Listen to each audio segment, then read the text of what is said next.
I buried my first wife on a Thursday. 3 years later, on a Friday, I buried my pride. That's what it felt like, sitting at the head of my own dinner table, surrounded by people who were supposed to be my family, while my new stepdaughter looked me dead in the eye and told me exactly what I was worth to her and to her mother. But before I tell you what she said, the words that cracked something deep inside me, I should tell you how we even got to that table in the first place. My name is Tom Whitaker, and I've lived in Mankato, Minnesota my entire life. 57 years spent in the same small patch of the Midwest, working as a shift foreman at the Caterpillar plant, fishing on the weekends, showing up to church suppers, and trying my best to build an honest life after losing my first wife, Ellen, to breast cancer. She died quietly in hospice. I stayed awake for 4 days afterward, because the house felt too loud and too silent at the same time. So when Sarah came along 3 years after Ellen passed, I thought maybe God was giving me another chance. She was younger, quick-witted, lively in a way I hadn't felt in years, and she came with a teen daughter, Brooke, who was already halfway grown. I figured I could step in and help support them both. I wasn't trying to replace anyone, just trying to build something that felt like home again. For a while, I honestly thought we were doing okay, but then came that Friday dinner. It was March, one of those raw Minnesota evenings when it's warm enough for the snow to melt, but cold enough for the wind to bite your knuckles.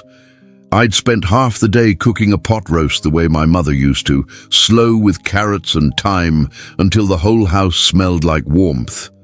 My sisters came by, a couple friends from Trinity Lutheran, and Sarah's brother drove in from Rochester. I even set the table with the stoneware dishes Ellen had once loved. I told myself it wasn't strange. I told myself families blend eventually. Brooke showed up 45 minutes late. She didn't apologize. She didn't even take off her earbuds. She just breezed in wearing a cropped hoodie and boots that looked too thin for the cold. Sarah smiled at her like she was a celebrity walking into a talk show, and I tried to stay patient. We sat down, held hands for prayer, and I bowed my head. I heard Brooke exhale heavily through her nose, the kind of huff teenagers do when being respectful is apparently a full-time job. When I said amen, she didn't echo it. She didn't look up. She just smirked at her phone. I should have let it go. But people like me, old Midwest boys, we're built on manners. Respect isn't optional where we come from. So I said gently, "Brooke, honey, could you put the phone down during dinner?" She didn't even blink. Instead, she leaned back in her chair, crossed her arms, and spoke loudly enough for everyone to hear. "You're not my dad," she said. "You're just some old guy who runs machines and thinks a co-signed loan makes him family." The room went silent. My sister stopped breathing. My church friends looked down into their plates. Sarah's brother pressed his lips together like he wanted to disappear. I felt my ears get hot, then cold, then hot again. That sentence hit me harder than any shop accident I'd ever seen. Harder than anything anyone had ever thrown at me. I opened my mouth to respond, to say something, anything that might salvage a shred of dignity. But Sarah was faster.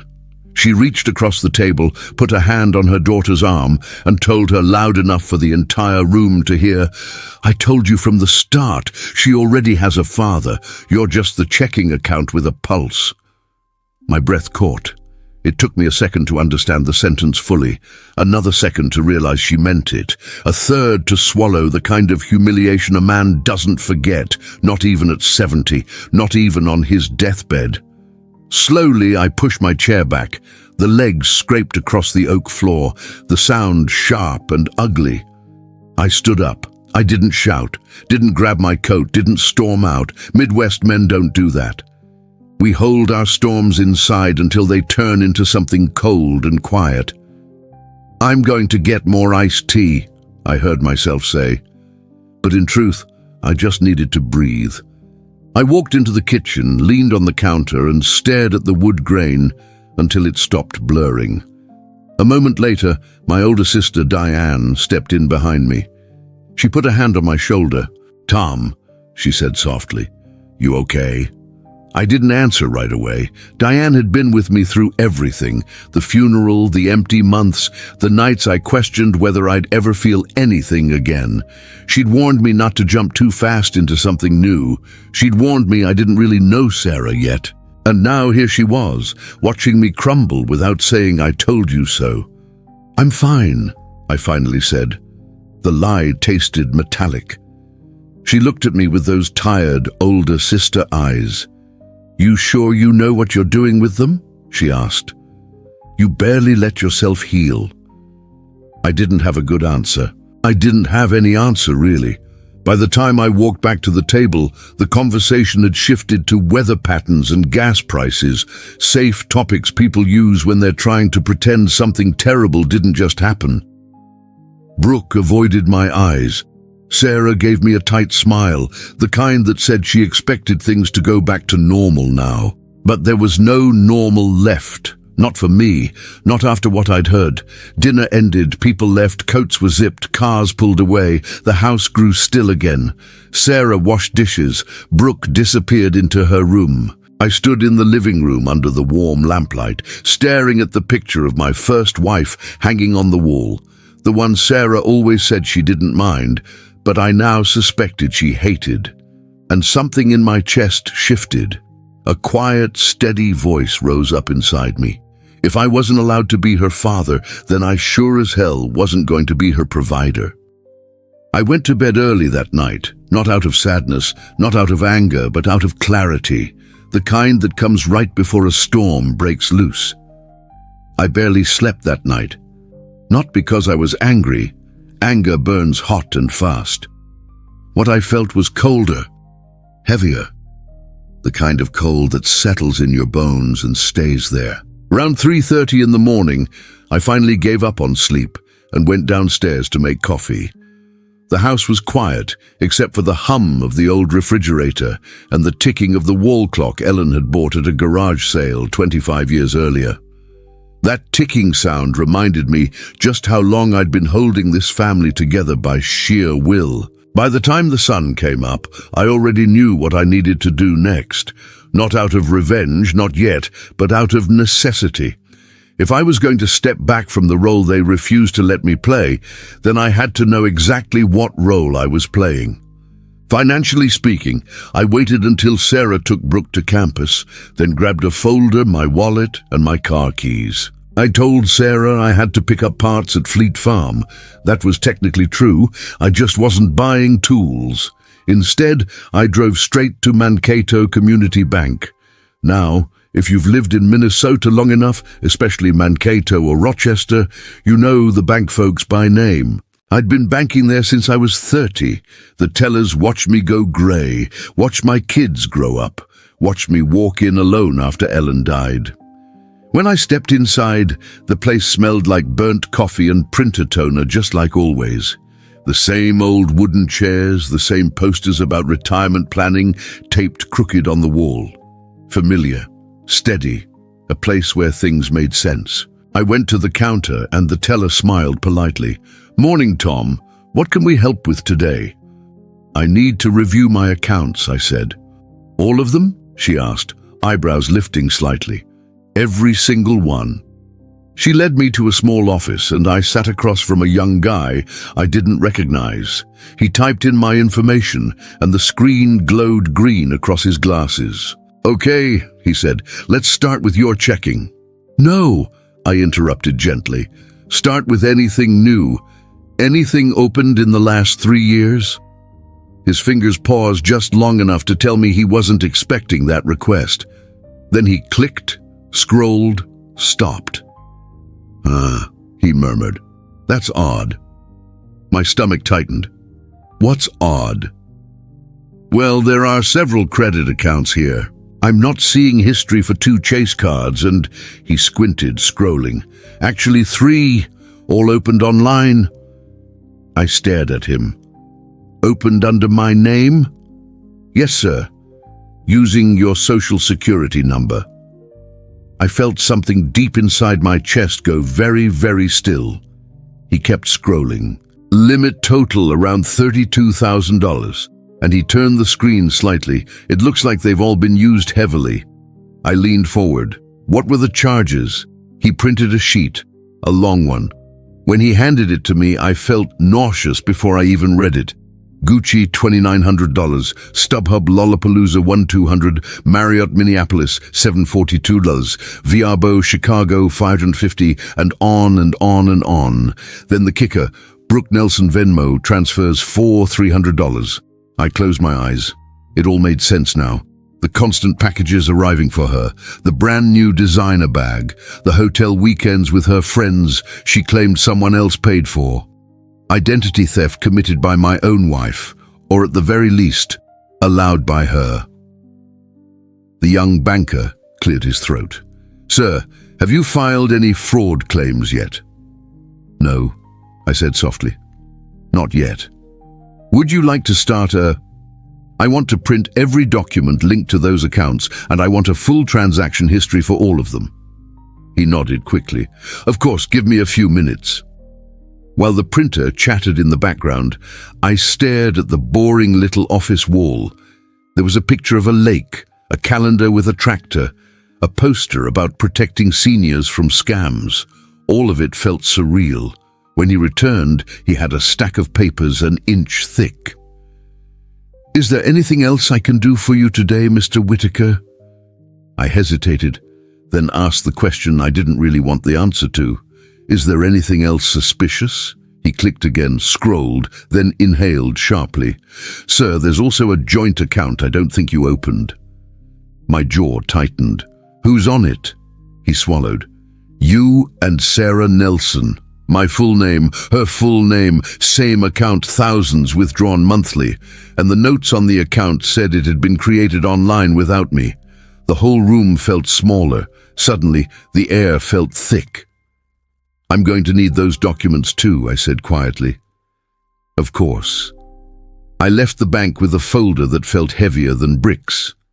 The papers inside weren't just transactions.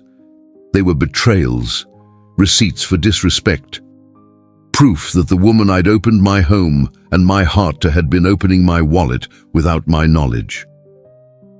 I didn't go home right away. I drove through downtown Mankato, down Main Street, past the frozen river, past the old brick buildings where Ellen and I used to get coffee after church. It was like my body needed to move just to keep my mind from cracking. Eventually, I parked near campus at MSU, where Brooke kept her car, my car, in a student lot.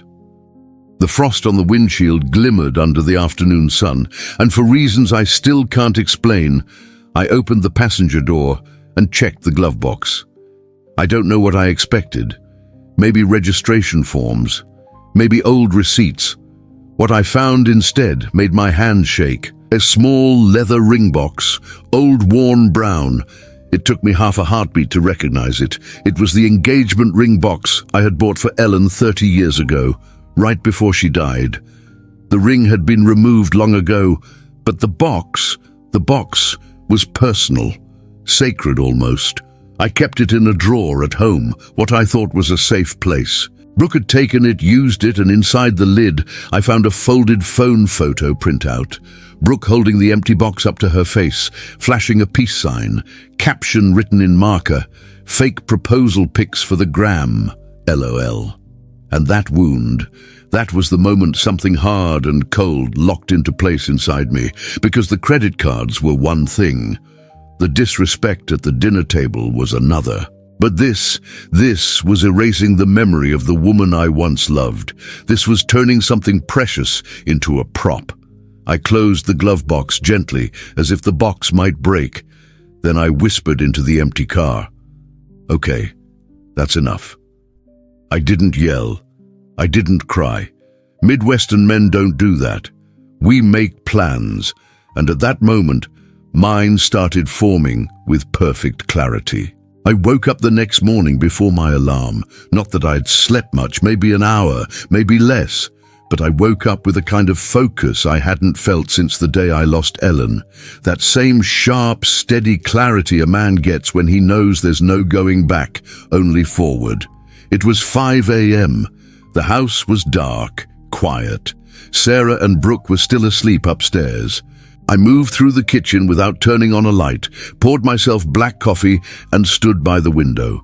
Outside, Minnesota winter wrapped everything in silence. Frost coated the lawn, the driveway, the mailbox. The air looked brittle, like the whole world might crack if you breathed on it too hard. Perfect. At 5:30, I grabbed my coat, the heavy Carhartt one I'd had since my late 30s, and drove out to the MSU dorm parking lot. I checked the registration on Brooke's Accord 3 times the night before just to be absolutely certain. The car was mine. Legally, fully. That wasn't revenge, that was just paperwork. When I pulled into the student lot, only a few street lamps lit the rows of cars. Most of them were covered in a thin layer of white frost. Steam drifted from a nearby maintenance vent, swirling like smoke in the cold air. My boots crunched on the ice as I approached the Accord. I put the key in the door. The lock clicked loud in the stillness. When the engine turned over, the headlights washed across the snow, bright and clean. Frost curled away from the windshield in delicate patterns. The heater hummed quietly, blowing that first faint breath of warm air. I sat inside, hands on the wheel, and let the silence fill me. A real father would have been thinking about how this might hurt her, but she had made herself very clear. I wasn't her father. 5 minutes later, the dorm entrance burst open. Brooke came running out in pajama pants, hair flying behind her like she'd rolled straight out of bed. She was screaming before she even reached the car. "What are you doing? You can't take my car!" I stepped out calmly, closed the door behind me. She skidded to a stop on the ice. "That's my car!" she shouted, voice cracking. "No," I said, keeping my tone even. "It's mine, registered in my name, paid for with my money, driven with my insurance." She shook her head wildly. "You can't just take it. My real dad's gone. You're all I have." And that was the first honest thing she'd said to me in years. But honesty doesn't erase cruelty. I met her eyes. "Your real dad's gone," I said quietly, "and your fake dad just got paroled." That broke her. Her mouth trembled. Her face twisted into something between rage and desperation. She stomped her foot, slipped on the ice, caught herself and screamed again. "You're ruining my life!" "No," I said. "I'm stepping out of it." A car door slammed somewhere behind us. Sarah's voice cut through the cold air like a siren. "Tom, what the hell are you doing?" She came jogging across the lot wearing my flannel shirt over her pajamas. Her cheeks were red from the cold, her expression twisted with disbelief and fury. "You can't take her car!" she shouted. "She needs it for school!" "It's not her car," I said, "and I'm done paying for things I'm not allowed to have a say in." "What does that mean?" she demanded. I looked her dead in the eye. "It means her tuition auto-pay turned off, her phone on my plan removed, her car insurance cancelled as of 15 minutes ago." Brooke gasped. Sarah looked like she'd been slapped. "You're punishing her!" Sarah shrieked. "You're being petty." "No," I said. "I'm being exactly what you told me I am. A checking account with a pulse. Well, the pulse is still here. The checking part isn't." Neither of them had an answer for that.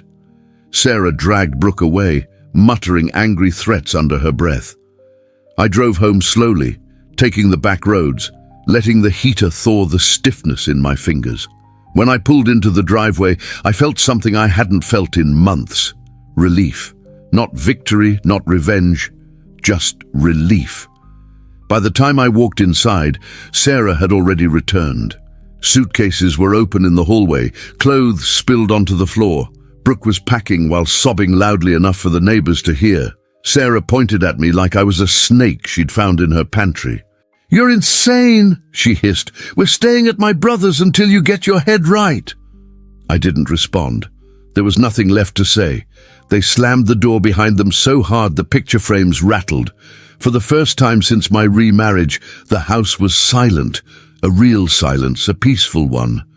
I heated leftover stew on the stove, ate it standing up, and watched the steam rise from the pot. I didn't feel triumphant. I didn't feel guilty. I just felt empty. But emptiness can be a good thing. It leaves room for truth. Around 8 p.m., my phone buzzed. Unknown number. I almost let it go to voicemail, but something nudged me to answer. "Mr. Whitaker," an older male voice asked. "This is Jim Olson from Mankato Community Bank." My grip tightened on the phone. "Evening, Jim. Everything okay?" There was a pause, a heavy one. "We've been reviewing the accounts you flagged earlier," he said. "And well, some of what we found isn't just suspicious, it's potentially criminal." My breath caught. "What did you find?" "I'd rather go over it in person," he said gently, "but I need you to come in sometime this week. We've discovered multiple accounts linked to your social security number. Some opened under your name, some under Sarah's, and a few under someone else's." Someone else's. The words hit like a cold wind. Then he added quietly, "Tom, we think this might qualify as identity fraud. Level that requires legal action." The room suddenly felt smaller, the air thicker. I swallowed. "All right, Jim, I'll come in tomorrow." "One more thing," he said. "Don't confront them yet. Let us handle this properly." I let out a slow, controlled breath. "Don't worry," I said. "I don't plan on confronting anyone." Because by then I wasn't angry. I wasn't hurt. I was focused, crystal clear, and that's far more dangerous. When I hung up, I walked to the front window. Snow drifted softly under the streetlights. The Accord sat in my driveway, quiet and still. A part of me wanted to be done, to stop there, to let life take its course. But life had no intention of stopping, not after everything I'd just learned. The truth was unfolding now, piece by piece. And there was nothing left to do but follow it all the way to the end. Jim Olson called me first thing the next morning. I'd known Jim for 30 years, back when his hair was still brown instead of white, and he wore the same plaid shirt every Friday. He was the kind of Minnesota man you trusted without thinking about it, the kind who'd helped pull your boat out of the lake at dawn without expecting a thank you.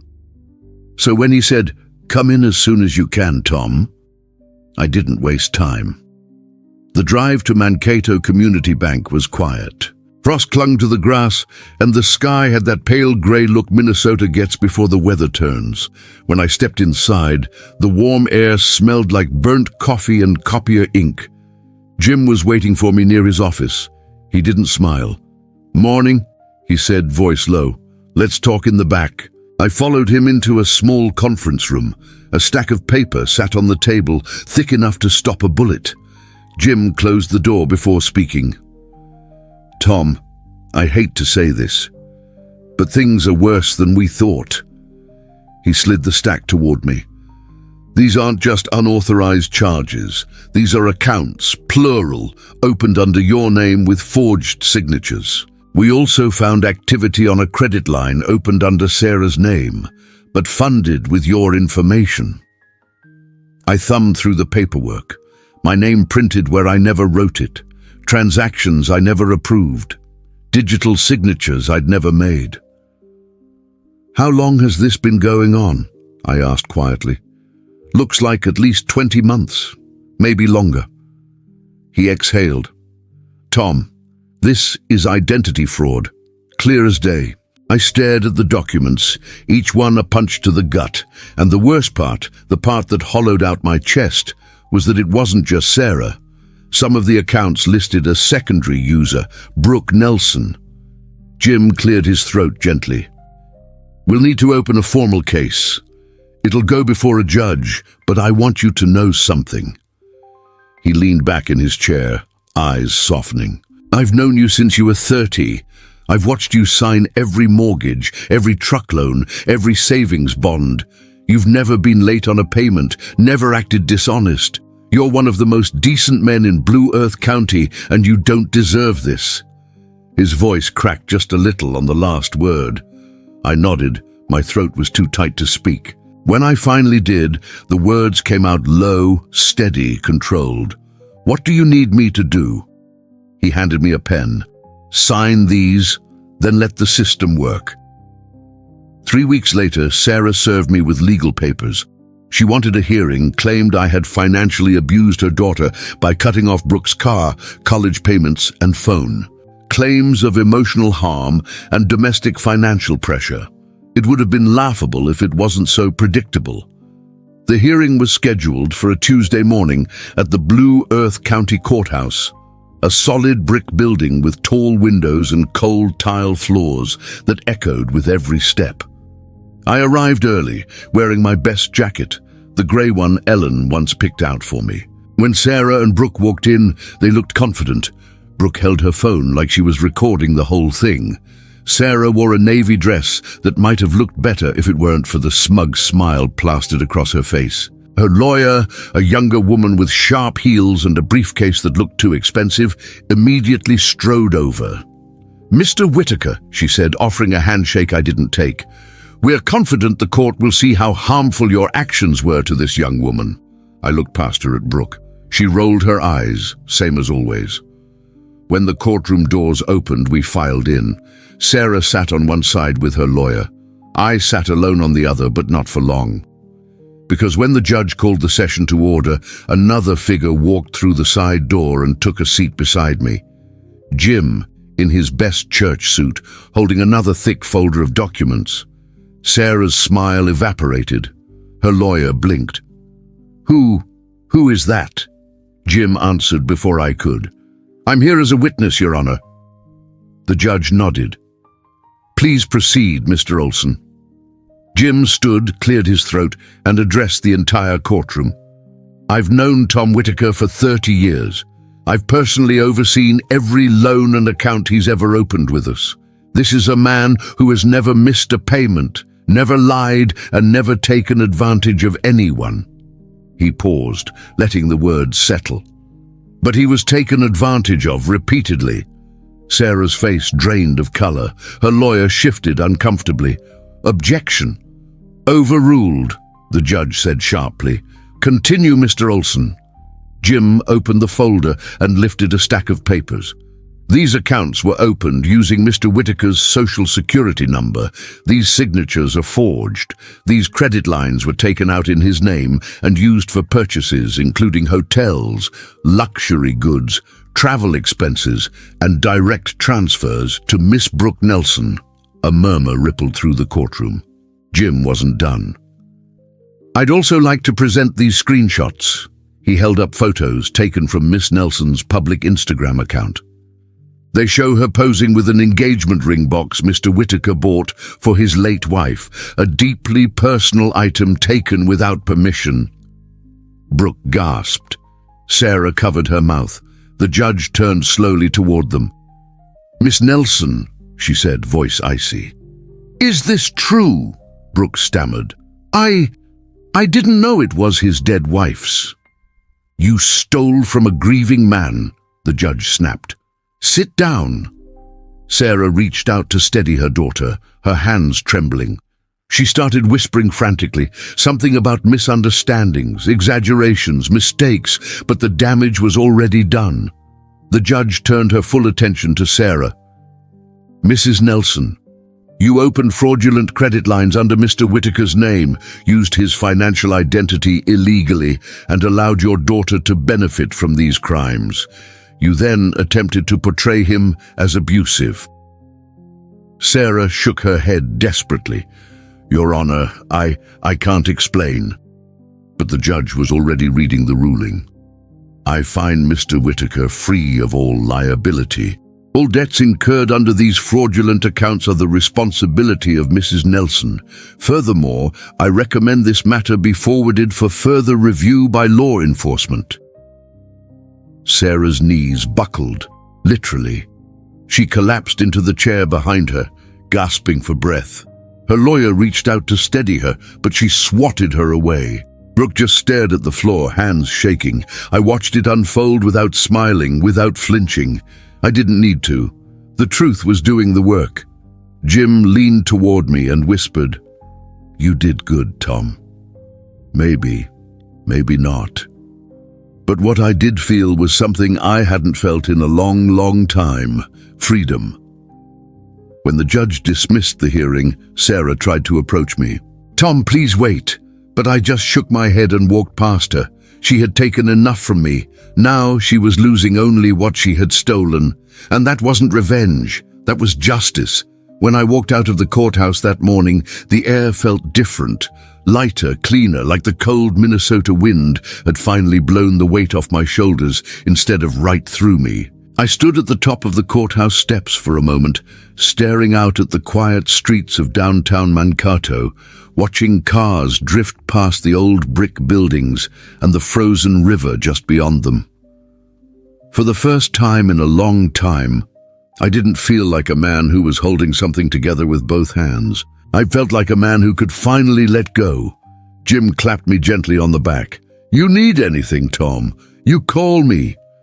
"You here?" I said.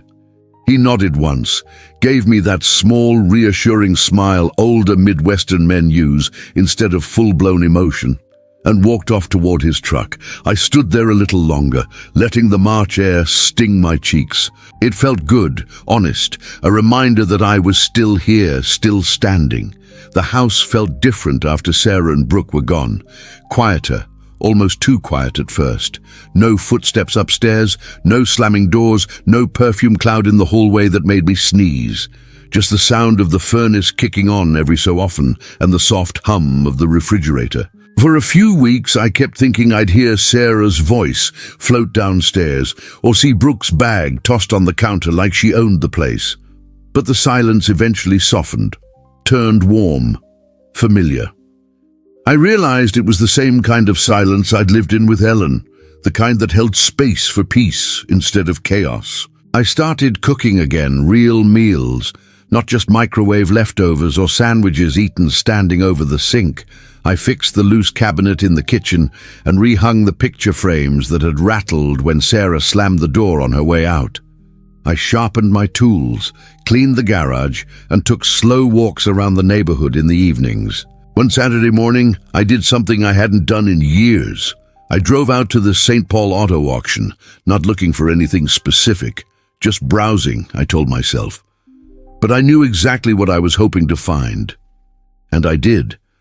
Tucked between a rusted GMC and two shiny Rams was a 2000 Chevy Silverado, dark hunter green, regular cab. The same year, same model, same color my dad drove when I was a kid. The paint was faded, the windshield had a crack. The bed was scratched from years of hauling lumber or tools, or maybe just time itself. But when I opened the driver's door and slid inside, the seat let out that familiar sigh, the same one my father's truck used to make when he'd settle in after a long day at the plant. The vinyl smelled like sun-warmed plastic and old gasoline. It felt like sitting in a memory, one I didn't realize I needed back. The auctioneer raised an eyebrow when I started bidding. "You sure you want that old thing, Tom?" "Yeah," I said softly. "I'm sure." I won the truck for a lot less than I expected. Drove it home with the window cracked and the radio playing some old country song I hadn't heard since Ellen was alive. The sun hit the chipped paint just right, and for a few minutes the world felt simple again. A few weeks later I started volunteering with a group from Trinity Lutheran, older folks who fixed up homes for widows and seniors who couldn't do the repairs themselves. Gutters, porch rails, loose steps, broken fence posts, nothing fancy. Just the kind of work a good community steps in to handle. It gave me something steady to pour myself into. Something that wasn't pain, something that wasn't loss, something that reminded me of who I was before everything got tangled with Sarah and Brooke. And every time I pulled up in that old Silverado, the group would smile. "That's a real truck," someone would say, or "brings back memories." I'd nod. Me too. One afternoon, after replacing a widow's broken screen door, I sat in the truck and realized something simple but important. I wasn't angry anymore, not even a little, not at Brooke, not at Sarah, not even at myself. The storm had passed, and all that was left was quiet. Good quiet. Then in early July, just as the cornfields were turning bright green and the humidity was creeping in, I got a letter. Not a text, not an email, a real letter, envelope, handwritten name, Mankato postmark from Brooke. I held it for a long while before opening it.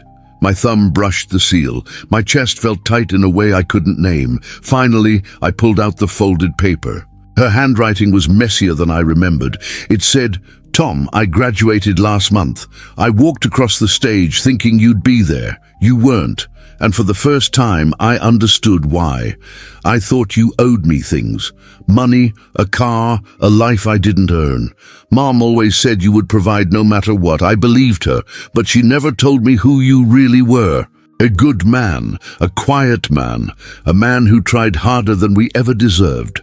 I'm not asking forgiveness. I don't deserve it. I just wanted you to know I'm sorry. Brooke." I folded the letter slowly, pressing the crease with my thumb. It didn't hurt me. It didn't heal me either. It just settled something. She had learned something the hard way. Life has a way of teaching lessons no parent or step-parent ever could. I placed the letter in a drawer beside the old engagement ring box, where it wouldn't bother me, but wouldn't be forgotten either. A reminder that even broken relationships can echo with truth once the shouting stops. A week after that, Sarah tried to call me. Her number popped up twice, then 3 times, then a text. "Please just talk to me." But I didn't. Not out of bitterness, out of wisdom. Some chapters are meant to close, some doors aren't supposed to open again, and some people only learn who you are once you walk away. Now most days my life is quiet in the way a good life is supposed to be. I wake early, make coffee. Sometimes I drive the old Silverado out to the river park by the water and watch the sun climb over the trees. Other times I help the church group fix someone's porch or patch a roof. Folks bring me bars after we finish their repairs. I never turn down bars. And every once in a while when someone asks me about Sarah or Brooke, I shrug and say, "In Minnesota, we don't get mad, we get even quietly." Because that's the truth. I didn't yell, I didn't threaten, I didn't destroy their world. I just turned off the lights and walked back into mine. If you've ever carried more than your share, if you've ever been taken for granted, if you've ever had to rebuild from the quiet up, just know this. You're not alone, and your story isn't over either. Thanks for listening. And if my story meant something to you, stick around for the next one. Sometimes the quietest voices carry the strongest truths.